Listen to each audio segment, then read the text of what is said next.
क्या दिन दिखा रही है सियासत की धूप छांव। जो कल सपूत थे वो कपूतों में आ गए, थे इस कदर अजीम के पैरों में ताज थे, इतने हुए जलील के जूतों में आ गए। सर, पनून केस में निखिल गुप्ता, मोदी ने कहा था कि हमने घर में घुसकर मारा, तो निखिल गुप्ता को किसने ऑर्डर दिया था पनून को मारने का? अगर नहीं दिया तो उसको बचाइए, और अगर दिया नहीं तो फिर उस पर पीएमएलए क्यों नहीं लगाते? This is not a moral victory for you, this is a victory of majoritarianism. Shri Asaduddin Owaisi ji.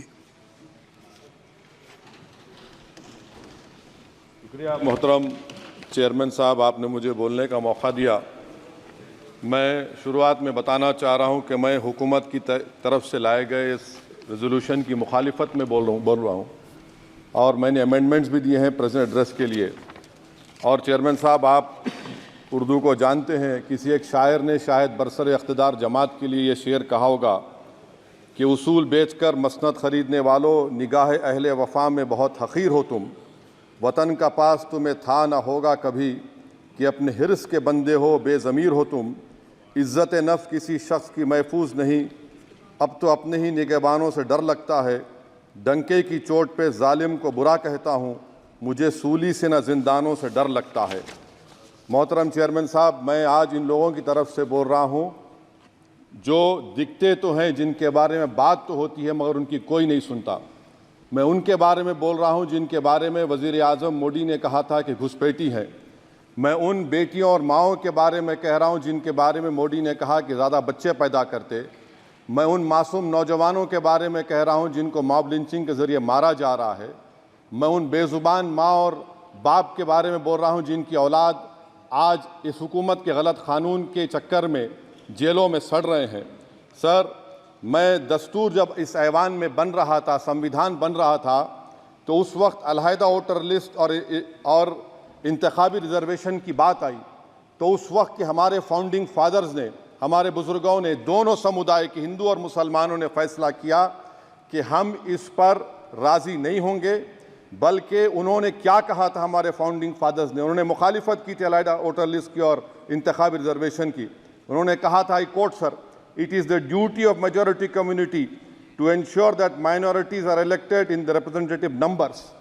BJP मुसलमानों की नफरत पर जीतती है और मुसलमानों के नाम निहाद मसीहा मुसलमानों के 90% ज़्यादा वोट हासिल करते हैं, मगर फिर भी इस ऐवान के दरवाजे नहीं खुलते मुसलमानों के लिए, और सिर्फ 4% मुसलमान जीत कर आते हैं।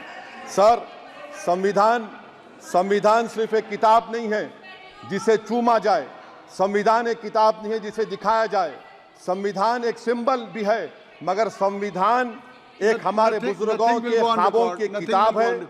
हमारे जमहूरियत को हमारे बुजुर्गों ने इस तरह समझा, हमारे फाउंडिंग फादर्स ने इस तरह जमहूरियत को समझा कि इसमें हर समुदाय और मजहब और समाज के मानने वाले लोगों की राय को शामिल किया जाएगा इस मुल्क को चलाने के लिए, मगर इस ऐवान में सिर्फ 4% मुसलमान जीत कर आते हैं। मैं संविधान से जो मोहब्बत के दावे करते हैं उनसे कहूँगा कि कभी उठाकर पढ़ो कॉन्स्टिट्यूएंट असेंबली डिबेट्स में कि नेहरू ने, HC मुखर्जी ने, सरदार हुकुम सिंह ने माइनॉरिटीज़ के बारे में क्या कहा था।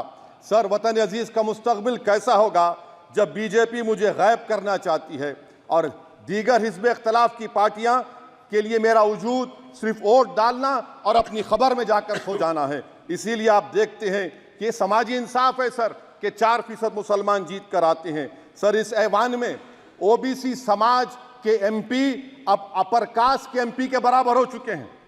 OBC समाज के MP अब अपर कास्ट MP के बराबर हो चुके हैं और 14% मुसलमान सिर्फ 4% जीत कर आते हैं। CSDS का डेटा ये बताता है कि इस मुल्क में जो वोट बैंक है, जो एक मुश्त वोट डालता है, वो अपर कास्ट का है। मुसलमान का कभी ना वोट बैंक था ना कभी रहेगा। सर, 4 जून के बाद 6 मुसलमानों की मॉब लिंचिंग हुई, 11 घरों को मध्य प्रदेश में मोदी के बुलडोजर ने निस्तो नाबूद कर दिया। हिमाचल प्रदेश में एक मुसलमान की एक दुकान को लूट लिया गया और हिज़्ब इख्तिलाफ की पार्टियों की तरफ से सन्नाटा है। शायद अब वक्त आ चुका है कि लफ्ज मुसलमान का नाम लेना भी अब उस पर पाबंदी आयद कर दी जाएगी। सर, मैं ये बात बताना चाह रहा हूँ कि नरेंद्र मोदी को जो मैंडेट मिला है। एक मिनट ओवैसी साहब, आप लोग बैठ जाएं, कृपया आप लोग बैठ जाएं। श्री मनसुख मांडविया जी, आप लोग बैठ जाएं, कृपया माननीय सदस्य बैठ जाएं। श्री मनसुख मांडविया जी, मनसुख मांडविया जी, कृपया आप लोग बैठ जाएं। अपने प्रारंभिक कृपया आप लोग भाषण बैठ में जाएं, माननीय आप लोग बैठ जाएं। माननीय सदस्य ने माननीय सदस्य बैठ जाएं। माननीय सदस्य ने अपने प्रारंभिक भाषण में जो शब्द प्रयोग करा है उसको ऑथेंटिकेट करा जाए। और अभी उन्होंने उल्लेख करा कि मोदी के बुलडोजर ने वहाँ मॉब लिंचिंग करा है, उसको भी ऑथेंटिकेट करा जाए। निश्चित तौर से इसको ठीक है। ओवैसी साहब, जब भी कोई बात नहीं सर, आप चेयर पर बैठे हैं जी, इसलिए आप मंत्री जी को पेट में दर्द हुआ, माशाल्लाह, शुक्रिया उनका। नहीं, तो सर मैं ये बोल मंत्री की रहा था, जवाबदेही है ये अरे ये नहीं, मंत्री इससे की बुरी बात क्या है? पेट में दर्द हो सकता है। वो दर्द ये सब ठीक अच्छा, नहीं। दर्द हुआ, चलिए दर्द हुआ, दिल का दर्द हुआ। तो सर, जो नरेंद्र मोदी को मैंडेट मिला है वो सिर्फ और सिर्फ मुसलमानों की नफरत पर और हिंदुत्व की वजह से मिला है। I would like to say it is not Modi's in dock, but every single person voted him despite his anti Muslim voice. And I would like to tell the opposition parties, this is not a moral victory for you, this is a victory of majoritarianism. Everyone should contemplate and do introspection. Why is it that the OBCs and the upper caste are getting their due representation? Why are the Muslims not getting? Are we here only to vote for you and not to get elected? If that is the case, please tell us that we are only here to vote for you. Sir, आज भारत के आधे नौजवान बेरोजगार हैं और रोजगार की तालाश, बेरोजगारी का आलम यह है सर कि मोदी सरकार के 5 साल में 75 लाख एस्पिरेंट्स की जिंदगी बर्बाद हो गई, 6 पेपर लीक हुआ। बेरोजगारी का आलम यह है सर कि रशिया जा रहे हैं, वहां जाकर अपनी जानों को दे रहे हैं। बेरोजगारी का आलम यह है कि नरेंद्र मोदी रोजगार का कैंप चलाती है नौजवानों के लिए कि तुम इजराइल में जाकर काम करो, उनको कैनन फॉडर बना रही है ताकि फलस्तीनियों की जायदादों को हड़प कर सके। ये भी कंक्लूड कर। अरे सर, मेरा टाइम है। कहाँ टाइम है सर? आप ये टाइम ले लिए मेरा। सर, मैं 2 मिनट दीजिए। ये विश्वगुरु की पॉलिसी है। इजराइल को 27 टन हथियार जा रहा है। 9 मिलियन भारत के लोग गल्फ में काम करते हैं, क्या असर पड़ेगा? 47,000 इजरायली फलस्तीनी मार चुके हैं। क्या है हमारी पॉलिसी सर? क्यों हथियार दे रहे हैं? सर, नस्लकशी हो रही है। सदर जमहूरिया के खुतबे में राष्ट्रपति के सर, मैं उसी पे बोल रहा हूं सर, उसमें लिखा हुआ है फॉरेन पॉलिसी के ऊपर, आप पैराग्राफ नंबर 25 देख लीजिए। सदर जमहूरिया में सैचुरेशन अप्रोच है।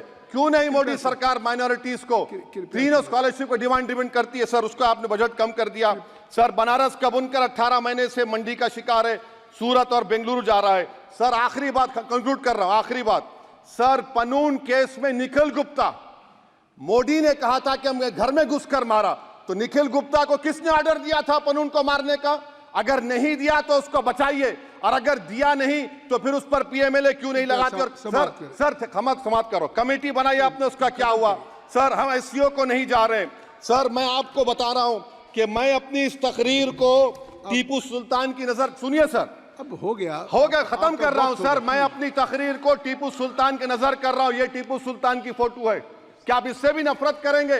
सर, ये संविधान में टीपू सुल्तान की फोटो है जिस पर वल्लभ भाई पटेल ने साइन किया, श्यामा प्रसाद मुखर्जी ने साइन किया। ये आपकी नफरत है। सर, आखिर में मैं अपनी बात को खत्म कर रहा हूं इस शेर पर कि क्या दिन दिखा रही है सियासत की धूप छांव, जो कल सपूत थे वो कपूतों में आ गए, थे इस कदर अजीम के पैरों में ताज थे, इतने हुए जलील के जूतों में आ गए। बहुत बहुत शुक्रिया सर।